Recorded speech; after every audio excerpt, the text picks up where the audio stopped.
পশ্চিম পাকিস্তানে শনিবার ভোরে তালেবানের অতর্কিত হামলায় কমপক্ষে ১২ জন সেনা সদস্য নিহত হয়েছেন। স্থানীয় সরকার ও নিরাপত্তা কর্মীরা এএফপিকে এ তথ্য জানান। ২০২১ সালে আফগান তালেবান কাবুলের ক্ষমতা গ্রহণের পর থেকে পাকিস্তান আফগান সীমান্ত এলাকায় জঙ্গি হামলার সংখ্যা আবারও বেড়েছে।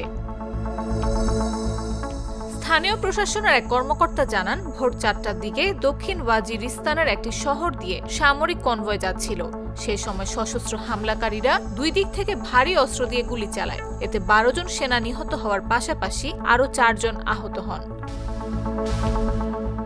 সেখানে অবস্থানরত এক নিরাপত্তা কর্মকর্তা নিহতের সংখ্যা নিশ্চিত করে জানান, হামলাকারীরা কনভয়ের অস্ত্রও লুট করে নিয়ে গেছে। তেহরিকি তালেবান পাকিস্তান টিটিপি সামাজিক যোগাযোগ মাধ্যমে বার্তা দিয়ে এ হামলার দায় স্বীকার করেছে। আফগান তালেবানের সঙ্গে ঘনিষ্ঠ সম্পর্ক থাকলেও টিটিপি একটি পৃথক সংগঠন। ইসলামাবাদ অভিযোগ করেছে, আফগানিস্তান তাদের ভূখণ্ড থেকে পাকিস্তানে হামলা চালানো জঙ্গিদের তাড়াতে ব্যর্থ হচ্ছে, যদিও কাবুল এ অভিযোগ অস্বীকার করে।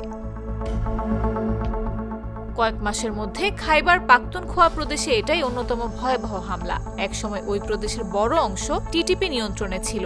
২০১৪ সালে শুরু হওয়া সামরিক অভিযানের পর তাদের নিয়ন্ত্রণ কমে আসে। নিউজ ডেস্ক, জাগো নিউজ।